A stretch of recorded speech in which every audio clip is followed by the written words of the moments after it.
Եթերում ապդեյթ լրատվականն է, բարի երեկո։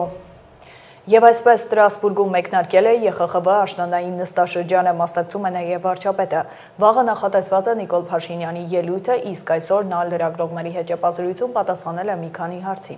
Վարչապետը շեշտել է, որ Թրամփի ուղին քննարկվում է Հայաստան-ԱՄՆ երկկողմ ձևաչափով։ Կարող է ներգրավել ցանկացած երրորդ կողմ, որի շուրջ Հայաստանն ու Միացյալ Նահանգները ձեռք կբերեն համաձայնություն։ Ինչ վերաբերում է խաղաղությանը, Փաշինյանն ասել է, որ այն 1 ամիս 20 օրական է եւ մենք պետք է հոգ տանենք նրա մասին։ Շատ մարդիկ Հայաստանում եւ Հայաստանից դուրս ոգևորված են, որ ապացուցեն, որ սա խաղաղություն չէ, սա ընդամենը փուչ հայտարարություն է։ Ես ասում եմ, որ մենք կփորձենք ապացուցել հակառակը եւ թույլ տվեք համոզմունք արտահայտել, որ մենք կապացուցենք հակառակը, ասել է Նիկոլ Փաշինյանը։ Մեզ համար ամենակարևորն է, թե մենք ինչ ենք ասում։ Մեզ համար ամենակարևորն է, թե մենք ինչ դիրքորոշում ունենք եւ մեզ համար ամենակարևորն է, որ մենք մեր դիրքորոշումները ինչքանով ենք համապատասխանեցնում, այսպես ասած, միջազգային երթևեկությանը եւ երթևեկության կանոններին։ Օրինակ, հիմա շատ Հայաստանում տարածված խոսույթ է, որ Հայաստանը, չգիտեմ, ում պահանջն է կատարում, մեկի պահանջն է կատարում, Հայաստանը ոչ մեկի պահանջն էլ չի կատարում։ Ես այդ օրինակը մի անգամ բերել եմ, էլի կբերեմ այդ օրինակը, որ մի քանի անգամ եմ բերել այդ օրինակը։ Որ ասում եմ, երբ որ մենք ընդ որում մեր պատմության ժամանակ, մեր պատմության ընթացքում բազմիցս լինում է իրավիճակներ, եղել է իրավիճակներ, կներեք այս համեմատությունների եւ զուգահեռների համար, երբ որ մենք վրաերթի ենք ենթարկվում։ Մենք անդադ վրաերթի ենք ենթարկվում ու այդ վրաերթի արդյունքում ինչ ենք անում, սկսում ենք ասել, որ մարդկային արդարություն, մարդկային աշխարհ, անարդար աշխարհ, մարդկային արդարություն, մենք թքենք քո ճակատին, բայց մենք մեր շուրջը մի հատ չենք նայում։ Կարող է դա նրանից է, որ մենք մայրուղու երթևեկելի մասում ենք կանգնած եւ մայրուղու երթևեկելի հատվածում ենք։ Եվ այն, որ մենք ասում ենք ժողովուրդ, եկեք կարող է մենք ոչ թե պետքա մեզ իմացած, մեզ ծանոթ մեթոդով ու որտեղից պատահի անցնենք փողոցը, այլ պետքա անցնենք հետիոտնային անցումով։ Դա կարա մեկնաբանվի, որ այն դիմացի վարորդը կամ այն ուրիշ վարորդները սպառնացին մեզ, եւ մենք այնքան թուլամորտ գտնվեցինք, որ սկսել ենք կարմիր լույսի տակ կանգնել։ Մենք այնքան թուլամորտ եւ անկամ պետություն ենք, որ մենք սկսել ենք հետիոտնային անցումով անցնել։ Մենք այնքան անկամ եւ այնքան թույլ պետություն ենք, որ սկսել ենք երթևեկության կանոններով երթևեկել կամ ուզում ենք սովորենք երթևեկության կանոնները։ Այն ինչ որ տեղի է ունենում, այստեղ է։ Վարչապետը Ստրասբուրգում մի քանի հանդիպում է ունեցել։ Եվրոպայի խորհրդի խորհրդարանական վեհաժողովի նախագահի հետ Նիկոլ Փաշինյանը քննարկել է Հայաստանի եւ Եվրոպայի խորհրդի գործակցության օրակարգը։ Կողմերն անդրադարձել են նաեւ ԵԽԽՎ-ի հետ ձևավորված աշխարհակարգային կապերին, նաեւ մոնիթորինգի ձևաչափում գործակցությանը։ Զրուցակիցներն ընդգծել են, որ Հայաստան-Եվրոպայի խորհուրդ գործընկերության խորացումը կարևոր է ինչպես ինստիտուցիոնալ դիմակայության, այնպես էլ եվրոպական իրավական տարածքի հետ ինտեգրացիոն գործընթացների համար։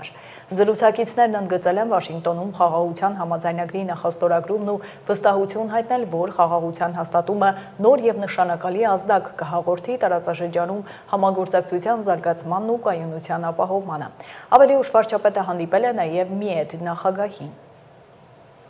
Նյու Յորքում վարչապետը հանդիպել է ՄԱԿ-ի գլխավոր քարտուղար Անտոնիո Գուտերեշի հետ։ Զրուցակիցները կարևորել են օգոստոսի 8-ին Վաշինգտոնում Հայաստանի եւ Ադրբեջանի միջև խաղաղության համաձայնագրի նախաստորագրումն ու համոզմունք հայտնել, որ այն կնպաստի Հարավային Կովկասում կայունության ապահովման ու համագործակցության խթանմանը։ Անդրադարձել են նաեւ 2026-ի հոկտեմբերի 18-ից 30-ը Հայաստանում անցկացվելիք ՄԱԿ-ի կենսաբազմազանության մասին կոնվենցիայի կողմերի 17-րդ համաժողովի կազմակերպման ու այդ ուղղությամբ գործակցությանը վերաբերող հարցերի։ Մտքեր են փոխանակվել նաև երկուստեք հետաքրքրության այլ հարցերի շուրջ։ Նյու Յորքում վարչապետը նախորդին նաև ելույթ է ունեցել, նշել, որ Հայաստանի բոլոր ղեկավարների այդ ամբիոնից ունեցած ելույթների հիմնական բովանդակությունը նվիրված է եղել Հայաստանի եւ Ադրբեջանի կոնֆլիկտին։ Այդպիսին էին նաև ելույթները իր 2018 թվականից 2023 թվականը։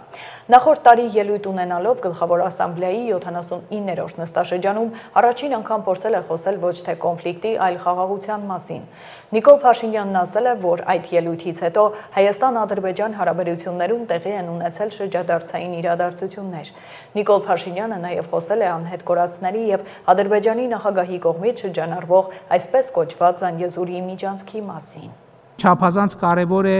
գտնվելու վայրը անհայտ անձանց ճակատագրի պարզաբանումը և երկարամյա կոնֆլիկտի բերումով անազատության մեջ հայտնված անձանց հարցի հասցեագրումը, որը նույնպես մեր ամենօրյա աշխատանքային օրակարգի մաս է։ Թրիփ ուղի ենթակառուցվածքային նախագիծը գործելու է Հայաստանի Հանրապետության տարածքով, Միացյալ Նահանգներ, Հայաստան երկկողմ ձևաչափով համաձայնեցված բիզնես մոդելով։ Բաղկացած լինելով մի քանի տասնյակ կիլոմետր տարբեր ենթակառուցվածքներից, թրիփ ուղին թե տարածաշրջանային, թե գլոբալ նշանակություն և ազդեցություն է ունենալու։ Իդեպ, հաստատված խաղաղության նկատմամբ խնամքի հոգատարության համատեքստում շատ կարևոր է խաղաղամետ, լեգիտիմ և համաձայնեցված խոսույթի կիրառումը նաև այս նախագծի մասին։ Ադրբեջանի նախագահը, ում հետ ընդունել ենք Վաշինգտոնի հռչակագիրը, դրանից հետո մի քանի անգամ, այդ թվում այս ամբիոնից, օգտագործել է այսպես կոչված Զանգեզուրի միջանցք արտահայտությունը։ Նման արտահայտություն Վաշինգտոնում համաձայնեցրած փաստաթղթերում չկա։ Հայաստան-Ադրբեջան բանակցություններում կամ փաստաթղթերում երբեք չի եղել։ Կարծում եմ իմաստ ունի, որ ադրբեջանցի գործընկերս պարզաբանի, թե ինչ նկատի ունի այդ արտահայտությունը օգտագործելով, որովհետև հայաստանյան իրականության մեջ դա ընկալվում է որպես տարածքային պահանջ Հայաստանից և կոնֆլիկտային խոսույթի հետ է ասոցացվում։ Շարունակենք, կեսօրին վիճակը լարված էր Պաշտպանության նախարարության շենքի մոտ 44-օրյա պատերազմից հետո անհետ կորածների հարազատները բողոքի ակցիային իրականացնում։ Նրանք փակել էին գերատեսչության մուտքն ու թույլ չէին տալիս որևէ մեկը մտնի կամ դուրս գա այնտեղից։ Պահանջել են հանդիպում զինված ուժերի գլխավոր շտաբի պետ Էդուարդ Ասերյանի և Արցախի պաշտպանության բանակի նախկին հրամանատար Կամո Վարդանյանի հետ։ Բախում է եղել ոստիկանների ու ակցիայի մասնակիցների միջև։ Կտրուկ վատացել է Արսեն Ղուկասյանի առողջական վիճակը, որի եղբայրը Արման Ղուկասյանը զոհվել է 44-օրյա պատերազմում, իսկ եղբոր որդին Սարգիս Ղուկասյանը անհետ կորած է։ Նրա համար շտապօգնություն են կանչել, անհետ կորածների ծնողները սեպտեմբերի 27-ին նույնպես հավաքվել էին Պաշտպանության նախարարության մոտ, հանդիպում պահանջելով պատասխանատուների հետ։ Նրանց խոստացել էին, որ սեպտեմբերի 29-ին իրենց կընդունեն։ Ծնողները վրդովված են, քանի որ պատասխան են ստացել, թե իրենց կարող է ընդունել Պաշտպանության նախարարի տեղակալ Արման Սարգսյանը, որի հետ հանդիպելու ցանկություն չունեն։ Ընդ որում Արման Սարգսյանը համաձայնել է ընդունել նրանցից միայն 3-ին, մինչդեռ ըստ ծնողների խոստացել էին 30 ծնողի հետ հանդիպել։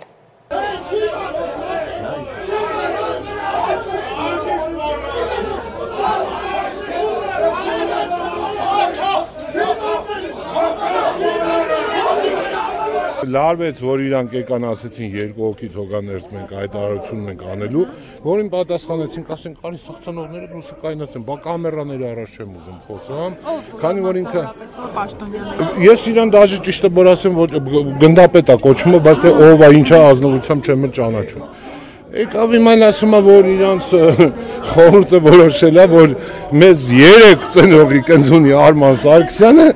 մեր հարցերին սպառիչ պատմում, բայց մեր հենց այդ նախորդ օրը, որ մենք այդ ակցիան կատարել ենք, հենց ես մեքենայով ստե Արման Սարգսյանի դեմն եմ կանգնել։ Ու իրան տեղեկացրել եմ, որ մենք հեսա գալիս են ծնողները ակցիա են կանելու։ Ինքը թողեք շգնացել է։ Եվ ուրիշ մեկին էր ուղարկել։ Հա, հետո ուղարկում է Ստեփանյանին, այսել է հետ ներեք է Ստեփանյանին։ Եկան, ասեցին դուք երկուշաբթի օրը կունենաք հանդիպում ձեր ուզած մարդկանց հետ, այդի հստակեցվել է, իրանք ինձ երաշխավորել են, որ ես կհանդիպեմ իմ ուզածმა։ Ստեփանյանը երաշխավորեց, որ մենք կհանդիպենք այդ մարդկանց հետ։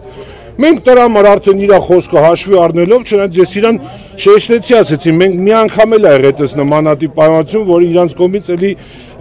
քենսել արել այդ օրվա, հաջորդ օրվա եղել, էդի չի, բայց եղել արդեն խախտում։ Խույս են տալիս, հանդիպումը խույս են տալիս։ Արման Սարգսյանի անուն ազգանունը լսեցին, կարծես թե ձեր պահանջը չեն բավարարել Գշպետի եւ Կամո Վարդանյանի հետ հանդիպումը։ Մենք Արման Սարգսյանին չենք էլ ուզել։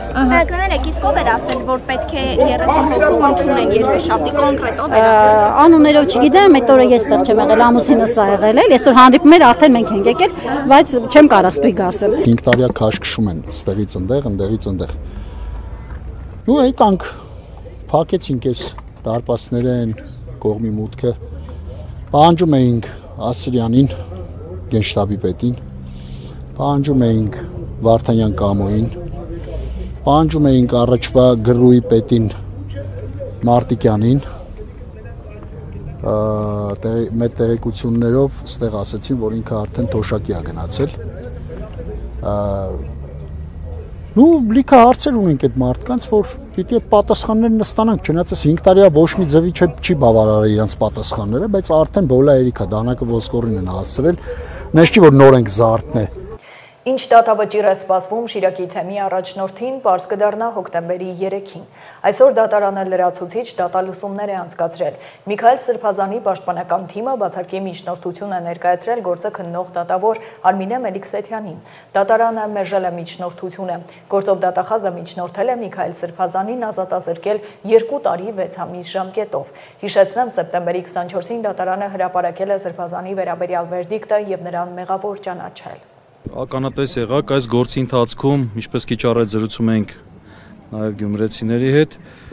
ուրեմն խնձորներով բացատրվեց, նույնիսկ խնձորների մակարդակով բացատրվեց, որ Միքայել Սրբազանը որևէ հանցագործություն չի կատարել, խոսել է անցյալի մասին, կոչեր չի արել, բայց ամեն ինչից հետո դատարանը մեղադրական վերդիկտ կայացրեց, այսօր էլ լսեց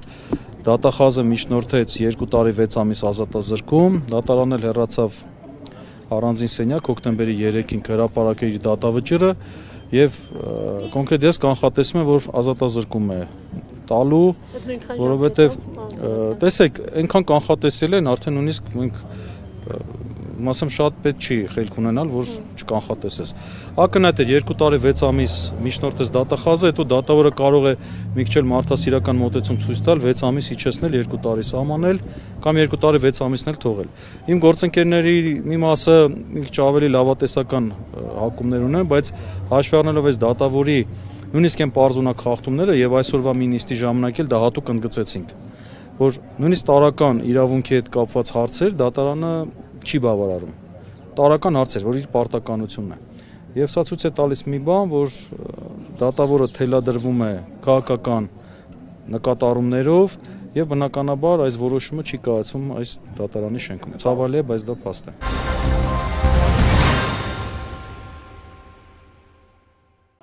Եվ այսպես ժողովրդավարությունը Հայաստանում վստահելի ձեռքերում է եւ խոսքն այս դեպքում ոչ թե կառավարության, կառավարող մեծամասնության, քաղաքական հասարակության, այլ ժողովրդի մասին է, Հայաստանի քաղաքացիների։ 2018-ից հետո իշխանությունը որևէ ընտրություն կեղծելու փորձ չի արել։ ԵԽԽՎ աշնանային նստաշրջանի ելույթում վարչապետն է հայտարարել։ Հայաստանի քաղաքական կյանքից վերացել է նաեւ հետընտրական պրոցես հասկացությունը։ Մինչդեռ 2018-ի հեղափոխությունից առաջ դա Հայաստանի քաղաքական կյանքում ամենահաճախ օգտագործվող տերմիններ։ Մարդիկ գիտեին, որ ընտրություններից հետո հետընտրական պրոցես է լինելու, բայց սա չի նշանակում, որ մեր երկրում ընտրական ժողովրդավարությունը խնդիրներ չունի։ Թեմայի նաև ապատեղեկատվության ու հայ-ադրբեջանական խաղաղության Բաքվում պահվող հայրենակիցների մասին է խոսել Նիկոլ Փաշինյանը ելույթում։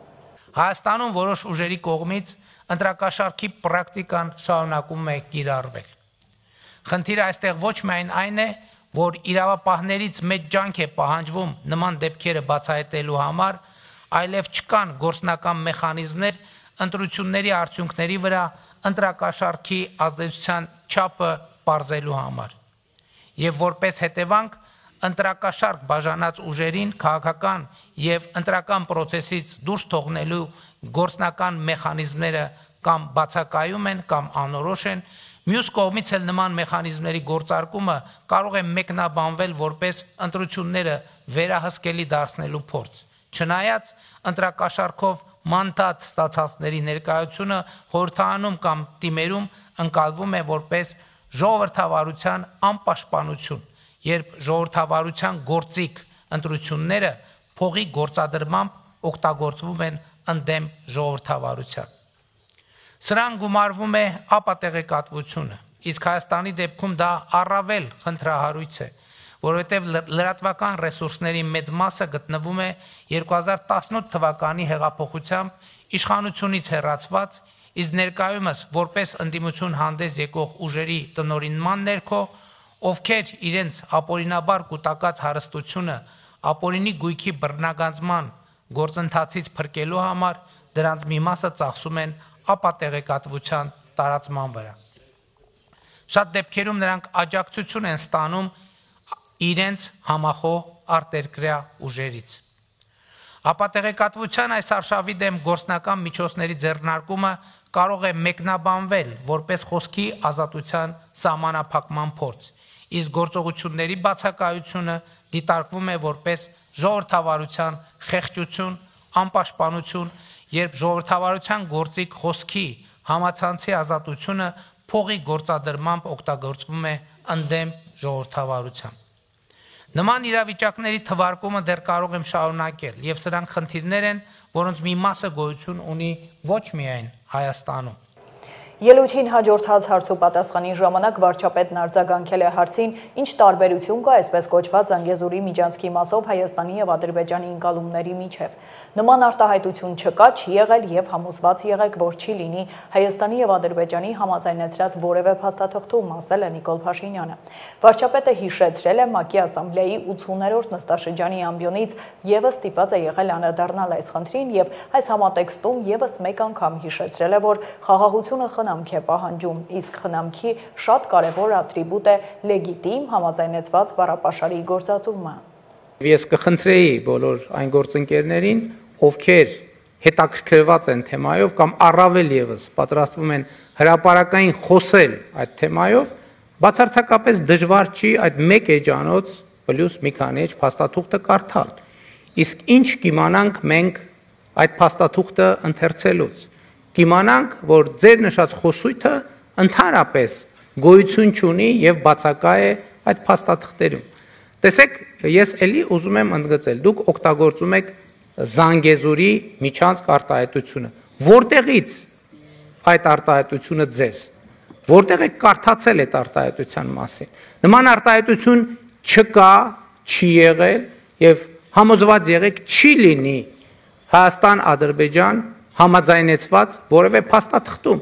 Եվ ես ասում եմ, ես վերջերս ՄԱԿ-ի գլխավոր ասամբլեայի 80-րդ նստաշրջանի ամբիոնից նույնպես ստիպված եղա անդրադառնալ այս խնդրին, որովհետև տեսեք, ես ասում եմ, որ խաղաղությունը խնամք է պահանջում։ Այդ խնամքի շատ կարևոր ատրիբուտ է լեգիտիմ բառապաշարի օգտագործումը։ Լեգիտիմ համաձայնեցված բառապաշարի օգտագործումը։ Ես ՄԱԿ-ի ամբիոնից ելույթ ունեցա եւ արձանագրեցի, ընդ որում նույնը կարող եմ ասել այսօրվա ելույթի մասին եւ արձանագրեցի, որ իմ ելույթի մեջ չկա մի բառ, մի արտահայտություն, որի ծագումնաբանությունը ես չեմ կարող ցույց տալ Վաշինգտոնում ընդունված փաստաթղթերից։ Հետևաբար նրանք, ովքեր օգտագործում են Զանգեզուրի միջանցք արտահայտությունը, ըստ էության եւ իմիջիալոց ես նաեւ դիմեցի կոչով ադրբեջանցի գործընկերոջս, որպեսզի պարզաբանի ինչ նկատի ունի Զանգեզուրի միջանցք ասելով։ Որտեղ է Զանգեզուրի միջանցքը։ Քարտեզի վրա պետքա ցույց տալ այդ Զանգեզուրի միջանցքը։ Որտեւ եթե պարզվի, որ Զանգեզուրի միջանցք ասելով նկատի ունեն Հայաստանի որևէ տարածք, որևէ մեկը իրավունք չունի Հայաստանի Հանրապետության ինքնիշխան տարածքի վրա անուն դնել, որը ընդունված չէ Հայաստանի Հանրապետության կողմից։ Բաքվում պահվող գերիներ ունենք, որոնց հարցով կառավարության ղեկավարը, արտաքին գործերի նախարարը, նաև խորհրդարանն առավելագույն ջանքեր են գործադրում, որպեսզի վերադարձնեն հայրենիք։ Լրագրողների հետ զրույցում ազգային ժողովի ԿՊԱ-ական պատգամավորն է ասել. Հարցին ինչու ՄԱԿ-ի ամբիոնից վարչապետ Նիկոլ Փաշինյանը գերի կամ ռազմագերու փոխարեն օգտագործեց երկարամյա կոնֆլիկտի բերումով անազատության մեջ հայտնված անձ ձևակերպումը։ Բաքոյանը չի մեկնաբանել, պարզապես նշել է, որ վարչապետը ինքը կարող է ներկայացնել իր մեկնաբանությունը կառավարությունը, բայց ինչ վերաբերում է գերիներին, վստահ կարող է ասել, որ մեր միջազգային գործընկերների հետ բոլոր հանդիպումներին, բոլոր ձևաչափերով, բոլոր հնարավոր տարբերակներով անպայման առաջինը կամ առաջիններից մեկը բարձրաձայնում են կամ խոսում գերիների մասին։ Վարչապետի մեկնաբանությունը ես չեմ կարող ներկայացնել, որովհետև վարչապետը ինքը կարող է ներկայացնել իր մեկնաբանությունը, բայց ինչ վերաբերում է գերիներին, վստահ կարող եմ ասել, որ մեր միջազգային գործընկերների հետ բոլոր հանդիպումներին, բոլոր ձևաչափերով, բոլոր հնարավոր տարբերակներով մենք անպայման առաջինը կամ առաջիններից մեկը խոսքը հարցերի մասին է, բարձրաձայնում ենք կամ խոսում ենք մեր գերիների վերադարձի մասին։ Տնօրենի այցից հետո որևէ տեղեկություն չկա, ինչ փուլում է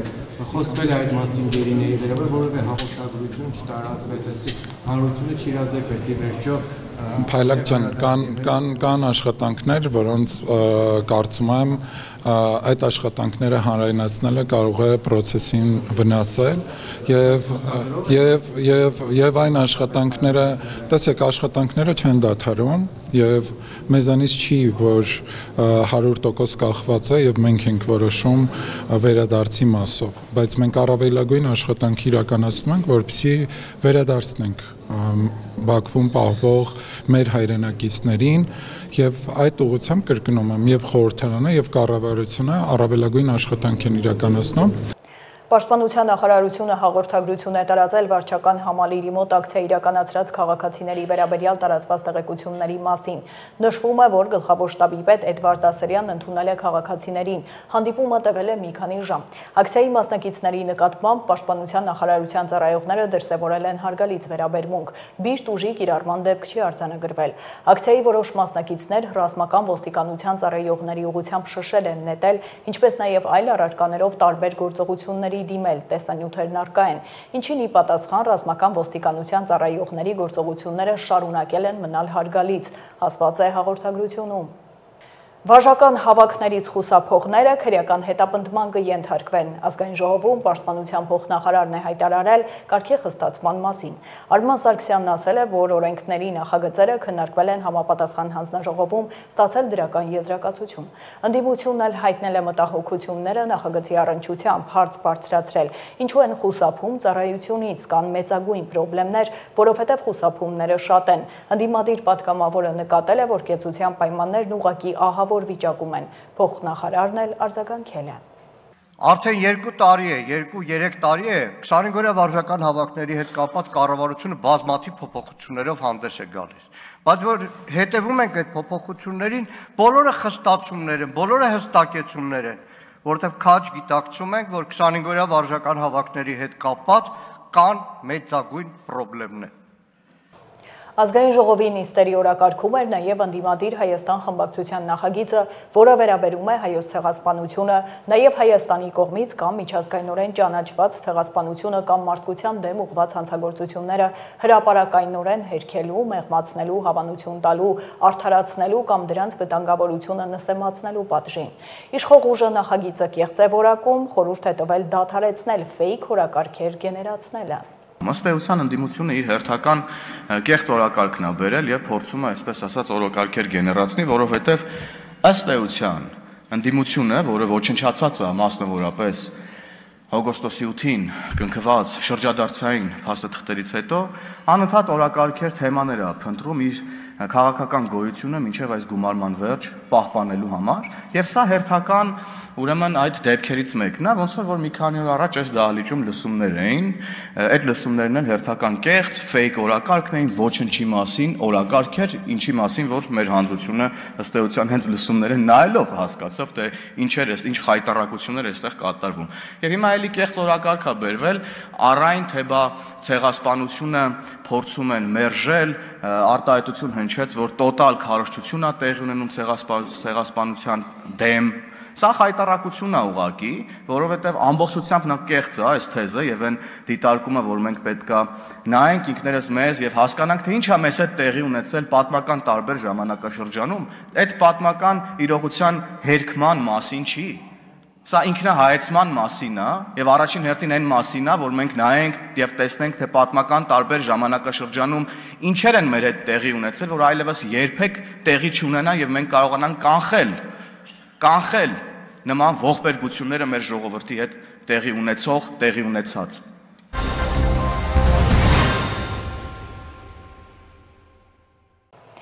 Եվ այսպես, ինչպես հաջողվեց նախաստորագրել խաղաղության պայմանագիրը, այսպես կոչված գաղտնիքը բացահայտել է վարչապետը ազգային ժողովում հարցուպատասխանի ժամանակ։ Նիկոլ Փաշինյանն անդրադարձել է նաև իր միջազգային այցերին, նշել, որ ամեն այցից հետո մեկնաբանություններ են հնչում, որոնք կարիք ունեն պարզաբանման։ Փաշինյանն անդրադարձել է նաև Գյումրի համայնքի ղեկավար Վարդան Ղուկասյանի հայտարարություններին։ Նախկինում ես կարդում էի մեր հավասարակշռված եւ հավասարակշռման արտաքին քաղաքականության վերաբերյալ ներհայաստանյան մեկնաբանությունները եւ զարմանում, հիմա էլ կարդում եմ միջազգային մեկնաբանությունները եւ զարմանում։ Հիշում եք այս ամբիոնից մի քանի անգամ ասել եմ, որ պետք չի գործընկերությունը շփոթել ամուսնության հետ եւ ընդհակառակ ամուսնությունը շփոթել գործընկերության հետ եւ հիմա գիտեք ինչն է, որ ամեն այցից հետո մեկնաբանություններ են հնչում, որոնք կարիք ունեն պարզաբանման։ Երևի թե բալանսավորման եւ բալանսավորված արտաքին քաղաքականությունը ինքը կարիք ունի պարզաբանման։ Ինչու, որովհետեւ նախկինում մենք խոսել էինք, որ եւ այս օրինակը կարծում եմ շատ հստակ է ցույց տալիս, մասնավորապես նոր միջուկային ռեակտոր կառուցելու մեր փնտրտուքների մասին եւ ես միջազգային մամուլի արձագանքներից հասկացա, որ մեր դիրքորոշումը կամ լավ պարզաբանված չի, կամ պարզապես այդ պարզաբանումը չի հասել հասցեատերերին։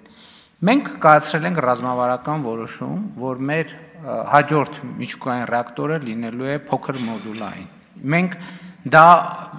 բազմակողմանի քննարկում ենք ունեցել եւ այդ որոշումը կայացրել ենք։ Հիմա հաջորդ հարցը՝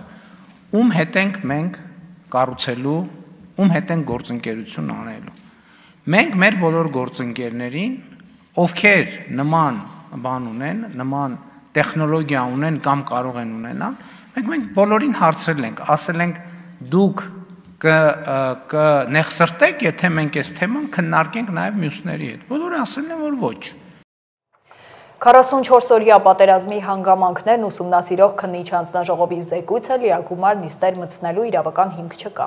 Լրագրողների հետ ճեպազրույցում ազգային ժողովի նախագահն է հայտարարել։ Ալեն Սիմոնյանը հայտնել է, որ ինքն Անդրանիկ Քոչարյանին ասել է, որ պետք է ինչ-որ լուծում գտնվի եւ իրավական առումով ինչ խնդիրներ գոյություն ունեն։ Անդրադառնալով հարցին արդյոք միտում կա զեկույցը չհրապարակելու, նշել է, որ խոսքը ոչ թե հրապարակել չհրապարակելու մասին է, այլ հրապարակման ձևի։ Եթե անգամ զեկույցը ներկայացվել լիակումար նիստերի ընթացքում լինելու էր փակ դրամաբանության մեջ, ասել է Ալեն Սիմոնյանը։ Սխալ է իր մեկնաբանությունը, օրենքը հստակ մեկնաբանություն է տալիս, թե ինչպես պետք է արվի, այն դեպքերում, երբ որ կանոնակարգ օրենքը երկակի մեկնաբանության տեղիք է տալիս, ինչը այս պարագայում չկա, դուք կարող եք բացել եւ կարդալ, կլսեք, կարող եք բացել եւ կարդալ այն պարագայում, երբ որ կանոնակարգ օրենքը մեկնաբանության խնդիր է ունենում, այդ մեկնաբանությունը կարող է տալ օրինակ պետաիրավական հարցերի համաշտական հանձնաժողովը եւ ես պարոն Քոչարյանին ասել եմ, որ պետք է ինչ-որ լուծում գտնվի եւ իրավական առումով ինչ խնդիրներ գոյություն ունեն։ Այն մամուլում տեղ գտած տեղեկությունները, որ ինչ-որ միտում կա դա չհրապարակելու, սա ոչ թե հրապարակելու չհրապարակելու մասին, այլ հրապարակելու ձևի մասին է։ Ազգային ժողովի պատիվ ունեմ խմբակցության պատգամավոր Տիգրան Աբրահամյանի կարծիքով հայ-ադրբեջանական եւ հայ-ամերիկյան բանակցություններում, որոնք հաջորդել են օգոստոսի 8-ին ստորագրված փաստաթղթերին, հավանաբար խնդրահարույց հարցեր են առաջացել։ Պատգամավորը դրանով է պայմանավորում ՄԱԿ-ի ամբիոնից Նիկոլ Փաշինյանի հայտարարություններն ու ԵԽԽՎ պատգամավորի նախատելը Զանգեզուրի միջանցք արտահայտության համար։ Նա կարծում է, որ իշխանությունն անընդհատ փորձում է քողարկել միջանցքի գոյությունը։ Տիգրան Աբրահամյանին նաեւ մտահոգում է, որ Ադրբեջանի հետ հարաբերությունների կարգավորման փաստաթղթում հայաստանյան կողմը հստակ չպաշտպանեց իր շահերը ոչ ճանապարհների, ոչ էլ գերիների վերադարձի առումով, մինչդեռ Ադրբեջանը ստացավ առավելագույնը։ Հիմնական բանը, որը տեղի ունեցավ փոփոխությունը օգոստոսին Վաշինգտոնյան այդ պայմանավորից հետո, դա բուն բանակցային գործընթացում տեղի ունեցող process-ներ են, որոնք դեռևս խորքում են եւ դրա դրսեւորումները տեսանելի լինում միայն հանրային տարբեր այսպիսի միջոցառումների ժամանակ։ Պատահական չէ, որ այդպիսի կարևոր ինստիտուտ կամ հաստատություն ներկայացնող ամբիոնի մոտից Նիկոլ Փաշյանը ստիպված է լինում արձագանքելու ձևակերպումների, որոնք անընդհատ շրջանառվում են, բայց գործող իշխանությունը անընդհատ փորձում է փոխարկել դրա գոյությունը։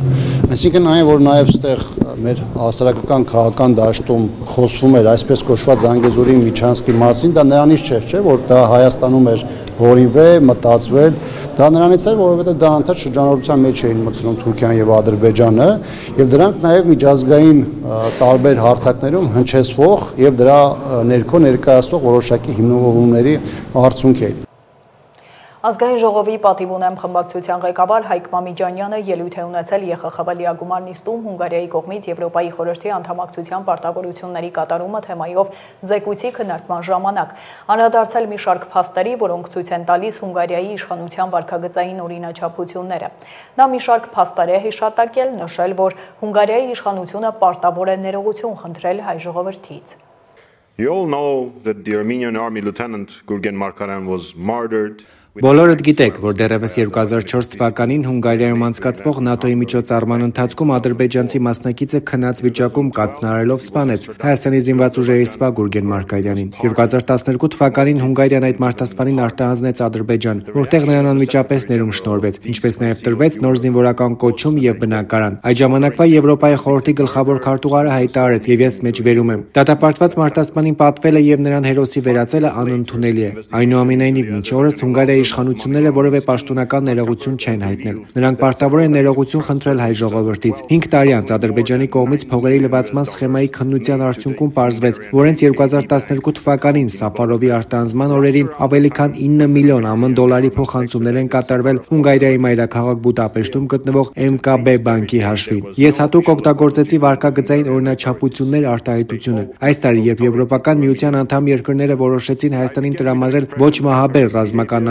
աջակցություն Եվրոպայի խաղաղության հիմնադրամից, Հունգարիան վետո դրեց այդ որոշման վրա։ Ավելին, մամուլում հրապարակված տեղեկությունների համաձայն ադրբեջանական հարձակումից ընդամենը մի քանի ամիս առաջ Բուդապեշտը արդեն իսկ պայմանագրեր էր կնքել օգնելու ադրբեջանական իշխանություններին Լեռնային Ղարաբաղում գյուղերի վերակառուցման աշխատանքներում։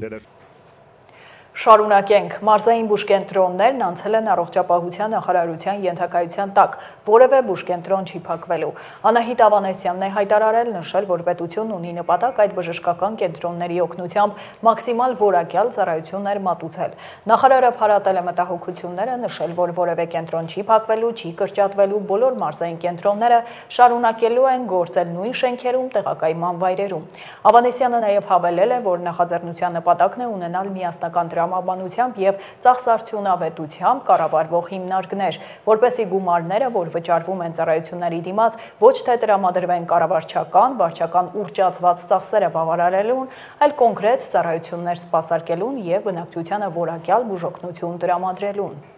Պետությունը հանդիսանալով փակ բաժնետիրական ընկերությունների հիմնադիր, առաջին հերթին իհարկե ունի նպատակ այդ բժշկական կենտրոնների օգնությամբ մաքսիմալ որակյալ բժշկական ծառայություններ մատուցելը։ Բայց ես ուզում եմ նաև շեշտադրել, որ մենք այս փակ բաժնետիրական ընկերությունների կառավարմանը մոտենում ենք որպես ուրեմն կորպորատիվ կառավարման սկզբունքներին համապատասխան շահույթ գեներացնելու եւ պետության ներդրումները ճիշտ ձևաչափով վերադարձնելու,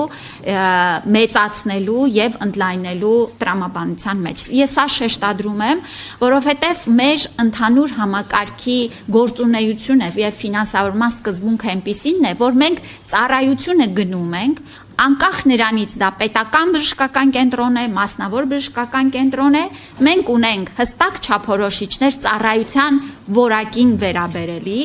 եւ փոխհատուցում ենք մեր գինը այնպես, որպիսի ուրեմն բժշկական կենտրոնները ունակ լինեն որակյալ ծառայություններ մատուցել։ Աշխատանքի և սոցիալական հարցերի նախարարը տեղեկացրել է, որ 2026 թվականից կենսաթոշակների հետ վճարները 12%-ից կդառնան 20%, այսինքն միջինում կբարձրանան 3-ից 3500 դրամով։ Միջին հետվճարը 12%-ի պայմաններում մոտ 4000 դրամ է, 4400 դրամ, եւ քաղաքացիները, ովքեր ստանում են նպաստներ եւ կենսաթոշակներ, կարող են կրկին ինքնուրույն կատարելով անկանխիկ առևտուր բարձրացնել իրենց կենսաթոշակները եւ նպաստները։ Եվ ես կարծում եմ, որ մենք այս նորարարական գործիքները պետք է ավելի համարձակ եւ ակտիվ կիրառենք, որպեսզի միանգամից մի քանի նպատակի հասնենք։ Կարծում եմ սա շատ կարևոր ձեռքբերում է լինելու 2026 թվականին մեր պետության համար եւ մեր բոլոր կենսաթոշակառուների եւ նպաստառուների համար։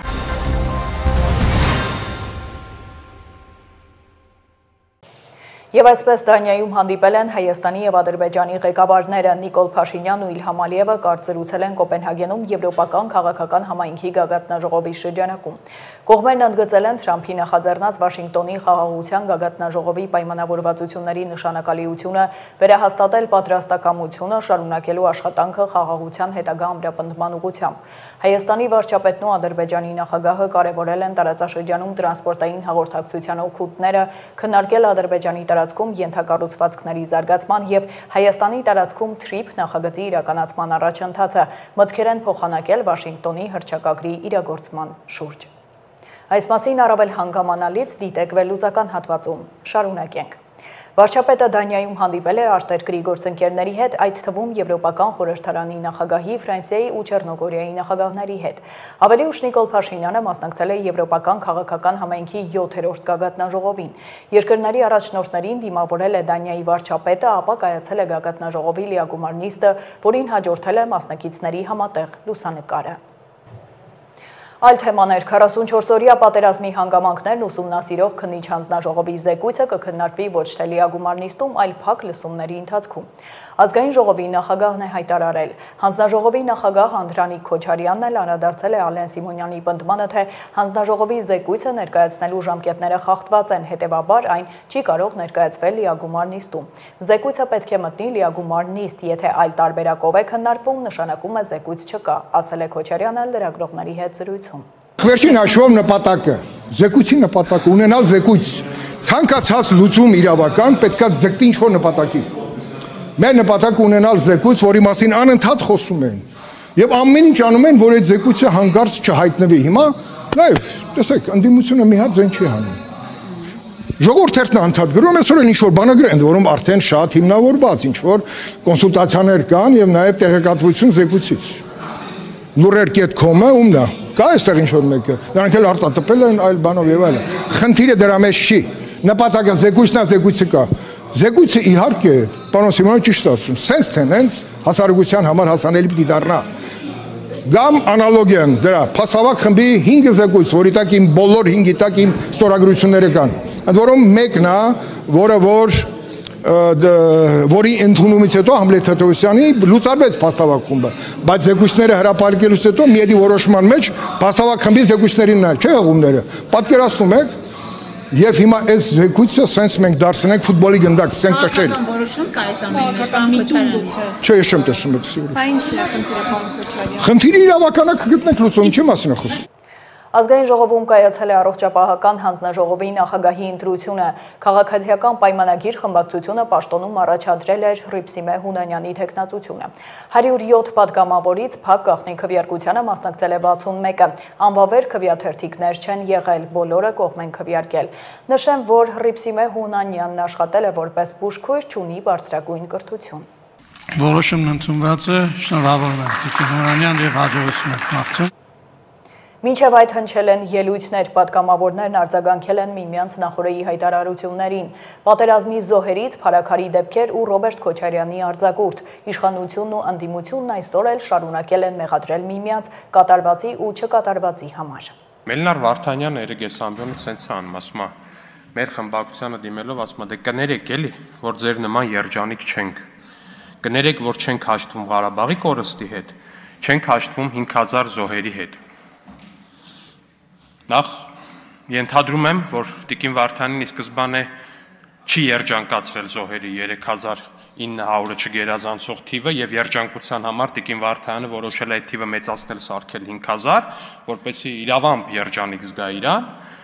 Հետո երբ որ ասում եք կներեք, որ ձեր նման երջանիկ չենք, սենց հիշում եմ էլի, որ տենց մի ամիս առաջ էր երևի TikTok-ը թերթում ենք Ռոբերտ Քոչյանի Էգեյան ծովի կայֆերն էր սենց բերում անընդհատ, այդ դժբախտության ցուցանիշ հասկանում եք, մարդը տես դժբախտությունից գնացել էր Էգեյան ծով, տենց դժբախտ իրային եկա մի հատ, չգիտեմ, կղզու չափ ասաբնյակ ունի, ինչ ունի, այնտեղ դժբախտանում էր էլի, տենց դժբախտանալու տեղն է իրանցը տենց։ Գնում են Էգեյան ծովում, մի քիչ դժբախտանում են տենց սեփական, չգիտեմ ինչերում, գալիս են, էտա դժբախտացան մարդիկ։ Կներեք, որ ձեր նման բան չենք, երջանիկ չենք։ Դու այդ ինչ ասելու բանը ասենք։ Այդ ինչ ասելու բանը։ Այդ որ գալիս տեղ այդ ասում եք, պատրաստ եղեք, որ այս պատասխանը լսելու եք, կամ որ ասում եք, կներեք, որ ձեր նման երջանիկ չենք։ Ապշած եմ ձեր վերաբերմունքից։ Հանցագործությունների կրկնակի աճ։ Նայեք վիճակագրական տվյալները։ Սա ահասարսուր պատկեր է։ Ռազմոյ, կրակոցներ, գողություն, հաշվեհարդար եւ ամեն անգամ մենք պատկան մարմիններին ասել ուղղորդում ենք, ասում ենք, որ դուք փոխանակ զբաղվեք այդ խնդիրները լուծելով, գիտեք ինչով եք զբաղված, ընդդիմադիրներին հետապնդելով, զբաղված եք նրանով, մենք էլ մեր մաշկի վրա զգում ենք, էլի դա, տնից դուրս ենք գալի մի քանի օպերատիվ աշխատող մեր հետևից ֆռում է, ասում եք պաշտպանում է, բայց ես այդ պաշտպանվածությունը չեմ տեսնում, որպես մարդ, որը 7 անգամ մեքենան թալանել են, 2 անգամ ջարդել, մի անգամ էլ այրման փորձար։ Պարոն Քոչարյան, որ պաշտպանում են, այդ քիչ այդպես բաներ կատարում են։ Ձեզ են պաշտպանում, մեքենան չէ, լռություն դահլիճում։ Այդ մեքենան մերն է, մենք այդ մեքենայի մեջ նստում։ Մի անգամ էլ արգելակների հետ կապված խնդիր ա եղել։ Եվ այս խնդիրները ես ոչ թե իմ անձի վրա եմ ուզում կենտրոնացնել այդ ամեն ինչը, այլ ցույց տալու, որ դուք ոչ թե զբաղված եք նրանով, որ օրինակ կանչեք ոստիկանապետին, կանչեք իրապահ համակարգի ներկայացուցիչներին եւ պահանջեք, թե ոնց եղավ, որ նույն Փարաքյարում 8 ամիս շարունակ պայթունավտանգ իրավիճակ է ստեղծվում, միջանձնային հարցեր են լինում, այդ գաղտնալսելուց լավ եք։ Մերձավանում կատարվածին է արձագանքել մարդու իրավունքների պաշտպանը լրագրողների հարցին, արդյոք չի խախտվել Նարեկ Օհանյանի իրավունքը, ինչպես նշել է պաշտպանը, Անահիտ Մանասյանն ասել է, որ ցանկացած իրավիճակում դիմում ստանալուց հետո պարզաբանում են պահանջում իրավասու մարմիններից։ Դեպքի հետ կապված աշխատանքներն ընթացքի մեջ են, հրապարակային կխոսի հարցի լուծման հետ կապված։ Նախ նշեմ, ի սկզբանե, եթե խոսքը հանցագործությունների կանխարգելմանն է վերաբերում, ապա այստեղ բնականաբար մարդու իրավունքների պաշտպանը եւ պաշտպանի հաստատությունը ունեն մանդատ եւ լիազորություններ, ինչ վերաբերում է արդեն քրեական վարույթի շրջանակներում անձանց իրավունքների պաշտպանությանը, բնականաբար ցանկացած իրավիճակում, երբ դիմում ենք ստանում, պարտադիր նաեւ պարզաբանումներ ենք պահանջում իրավասու պետական մարմիններից, այս դեպքի հետ կապված դեռևս աշխատանքները ընթացքի մեջ են, որովհետև կարծես թե նոր են այդ բոլոր հրապարակային հայտարարությունները իրականացվում։ Աշխատանքի եւ սոցիալական հարցերի նախարարն է պարզաբանել հունվարի 1-ից կենսաթոշակների հետ վճարի բարձրացումը։ Լրագրողների հետ զրույցում Արսեն Թորոսյանն անդրադարձել է հարցին, արդյոք օրենքը վերաբերում է նաեւ մարզերի թոշակառուներին։ Սա շատ կարևոր գործիք է նաև պետության այլ քաղաքականությունները առաջ տանելու համար, սֆերային տնտեսության դեմ պայքարի, երբ որ մենք անդադար խոսում ենք, որ կանխիկ առևտրի ժամանակ հաճախ չեն տպվում ՀԴՄ կտրոններ, որոնք որ նաև գեներացնում են հարկեր, որից էլ որ նաև վճարվում են կենսաթոշակները։ Եվ հետևաբար որոշումը շատ պարզ է, երբ որ արդեն կարգավորումները կլինեն եւ կառավարության նիստով կընդունվի, եւս մեկ անգամ վերջնական դրա մասին կասենք, բայց քաղաքական որոշումը ընդունված է։ Երևանի ընդհանուր իրավասության առաջին ատյանի քրեական դատարանի Շենգավիթի նստավայրում շարունակվել է սրբազան պայքար շարժման առաջնորդ Բագրատ arczepiskopos Գալստյանյանի եւ մյուս մասնակիցների գործով հերթական նիստը։ Նախորդ դատական նիստերից մեկում դատավոր Կարեն Ֆարխոյանը 3 ամիս ժամկետով երկարաձգել էր տնային կալանքը։ Բագրատ Սրբազանը 2 հարց է բարձրացրել։ Մեկը վերաբերում է մարդկանց այսպես կոչված հրապարակային գյուլելուն, մյուսը ավտոբուսը վառելուն։ Հարցերն ուղղված են եղել գլխավոր դատախազին եւ քննչական կոմիտեի ղեկավարին։ Ի վերջո ավտոբուս վառելու թեման այս գործում կա թե ոչ եւ ինչին է վերաբերում 2 հոգու գյուլելու, 15 հոգու բանտ դնելու թեման, ասել է Սրբազանը։ 2 հարց եմ ես հրապարակային հնչեցրել մոտ 3 ամսվա ընթացքին։ Այդ հարցերը ուղղված են եղել գլխավոր դատախազին եւ քննչական կոմիտեի ղեկավարին։ Մեկը այն հատվածի վերաբերյալ, որ դարձել է քաղաքական թեմա, խորհրդարանի ամբիոնից իրար հերթ չտալով, զոհի կերպարանք ստացած դահիճները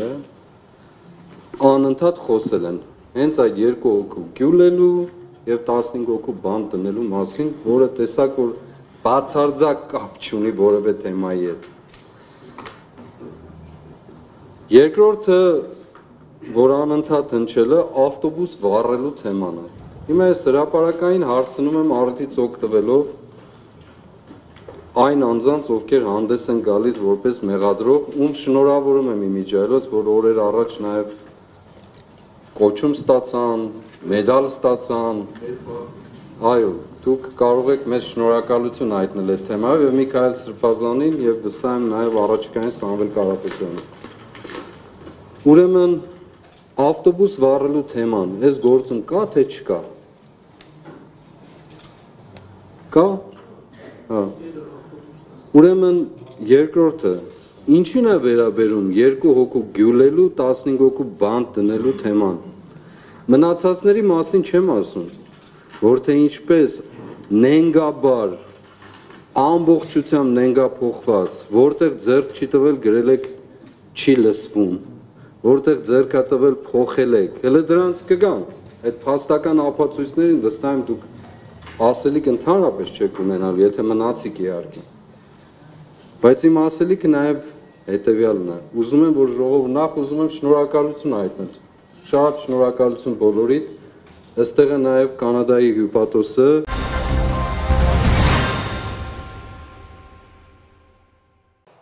Եվ այսպես Հայաստանը քարերի երկիր է, սակայն երկրում քարի դեֆիցիտ ունենք, ներկրում ենք։ Հանքարդյունաբերության ֆորումի ժամանակ հայտարարել է վարչապետը։ Նիկոլ Փաշինյանն ասել է, որ երբ շինարարության տեմպերն ավելացան, նաև Հայաստանի կառավարության ուղիղ ներդրումները սկսվեցին համայնքներում սուբվենցիոն ծրագրերը, զարմանքով արձանագրել են, որ քարի դեֆիցիտ կա, մինչդեռ ասում ենք քարերի երկիր Հայաստան։ Ըստ վարչապետի քարի մշակման եւ արդյունահանման ոլորտում մենք անելիքներ ունենք, քանի որ առաջին հերթին դա մեր տնտեսության պոտենցիալն ու կոլորիտն է։ Հսկայական խնդիրներ կան ավազի արդյունաբերության ոլորտում, որտեղ հատկապես թափանցիկության լրջագույն խնդիր կա։ Ավազի ոլորտում բավականին մեծ ստվեր կա, որը ամեն օր փողոցներով ու մայրուղիներով երթևեկում է, սակայն մենք այդ ստվերի հետ առնչվելու ձևերը չենք գտել, հայտարարել է վարչապետը։ Ըստ նրա անվտանգության խնդիր է ստեղծում նաև այն, որ Արաքս գետից ավազ արդյունահանելով պարզվում է մենք մեր երկրի տարածքն ենք այդպիսով կրճատում։ Նա նաև անդրադարձել է երկրի հանքարդյունաբերության հսկայի աշխատանքներին։ Պատկերացեք, մենք ոչ միայն շինարարության համար քար չունենք մեր երկրում, չնայած քարի երկիր ենք, բայց մեր Հայաստանի 60%-ը երևի տուֆից է պատրաստված, բայց մենք տուֆին մեր հարգանքի турքը նորմալ չենք էլ մատուցում եւ տուֆի արձան կամ մոնումենտ չունենք նույնիսկ եւ որոշեցինք, որ անպայման առաջիկայում արդիկ համայնքի հետ մենք այս բացը կլրացնենք եւ համայնքներում մենք սա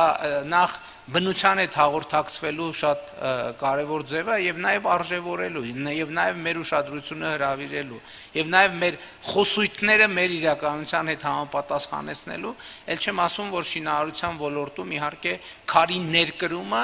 շատ տարածված երևույթ է, ես չեմ ասում, որ Հայաստան քար պետքա չներկրվի, որովհետև տարբեր պահանջներ կան, տարբեր պահանջարկներ կան, ես խոսում եմ նրա մասին, որ այնինչ ակնհայտորեն մենք նկատի ենք ունեցել, որ պետք է Հայաստանի տնտեսությունը զարգանա բյուջեի ներդրումներով, միշտ չի, հետո ենք պարզել, որ դա իրականում ներմուծման վրա է օգտագործվում։ Այս համատեքստում ես շատ կարևորում եմ նաև ոլորտի թափանցիկությունը եւ իհարկե ոլորտի պրոֆեսիոնալությունը, որովհետև նույն քարի ոլորտում ամենատարբեր պատճառներ կան, թե ինչու ենք մենք այսպիսի իրավիճակում։ Այդ պատճառներից մեկը ոչ թափանցիկությունն է եւ այդտեղ գիտելիքի վրա ներդրումների քչությունը, սակավությունը կամ բացակայությունը եւ սրան մենք պետք է հատուկ ուշադրություն դարձնենք։ Մենք հսկայական խնդիրներ ունենք ավազի արդյունաբերության ոլորտում, որովհետև այս այն ոլորտներից է, որ թափանցիկության լրջագույն խնդիր կա եւ մենք այդ խնդիրները լուծելու դժվարություններ ունենք, այդ թվում այն պատճառով, երբ որ մենք վճռական քայլերի գնալու տրամադրվածություն ենք ունենում, շինարարության այս ծավալների պատճառով շատ արագ մենք ճնշում ենք զգում շինարարության ոլորտից, որովհետև պարզվում է, որ եթե ամեն ինչ ստանդարտի մեջ տեղավորենք, պարզապես այս գոնե ինչ որ մի բավականին երկար ժամանակ Հայաստանում շինարարությունը կանգնի։ Հայ-ադրբեջանական խաղաղության մասին է խոսել արտգործնախարարը լեհական TVP World հեռուստաալիքին տված հարցազրույցում։ Արարատ Միրզոյանն ասել է, որ հայկական կողմը պատրաստ է հնարավորինս շուտ ստորագրել այդ պայմանագիրը։ Ադրբեջանական կողմն առաջ է քաշում որոշակի նախապայմաններ, որոնք Հայաստանը չի կիսում։ Այնուամենայնիվ նույնիսկ խաղաղության պայմանագրի վերջնական ստորագրման արարողությունից առաջ գոյություն ունեն գործընթացներ, որոնք արդեն ընթանում են կամ կարող են ընթանալ մինչև ստորագրումը։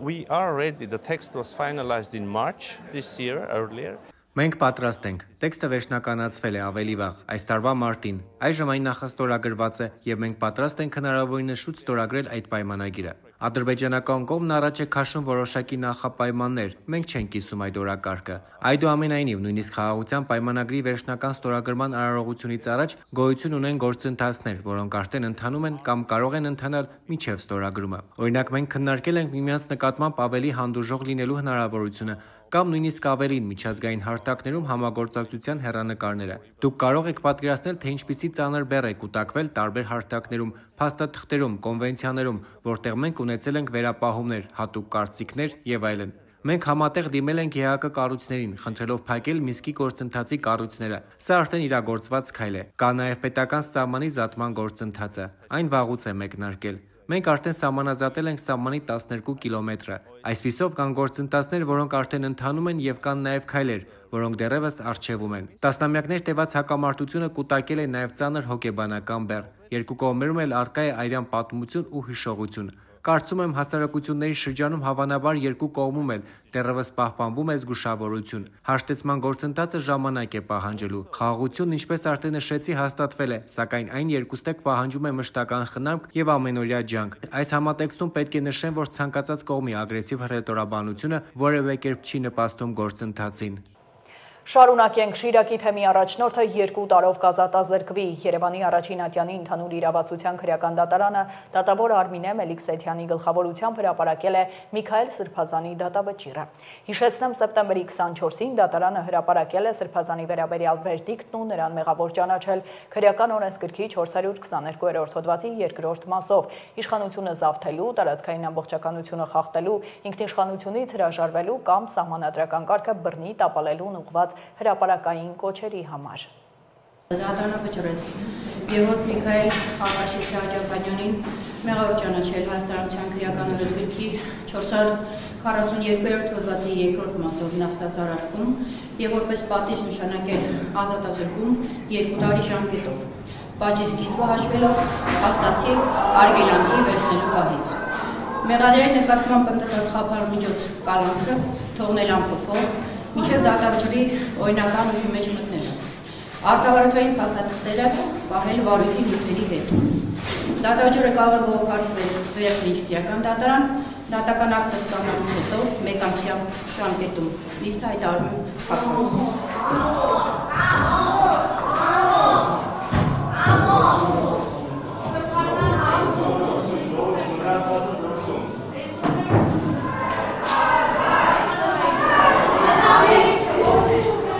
մեզ համար կանխատեսել էր այս դատավճիռը եւ այս պատժաչափն ու պատժատեսակը։ Եթե հիշեք, նախորդ մեր հանդիպման ժամանակ մոտավոր նույն բանը ասվեց։ Առաջարկել մեղադրողը դատավորն էլ մի 2 տարի ազգազրկում կկարդա իբրև հումանիստական իր դրսևորում։ Մի կարևոր բան էլ տեղի ունեցավ, որ կոնկրետ մենք արձանագրեցինք եւ ձեր տեսախցիկների կողմից նույնպես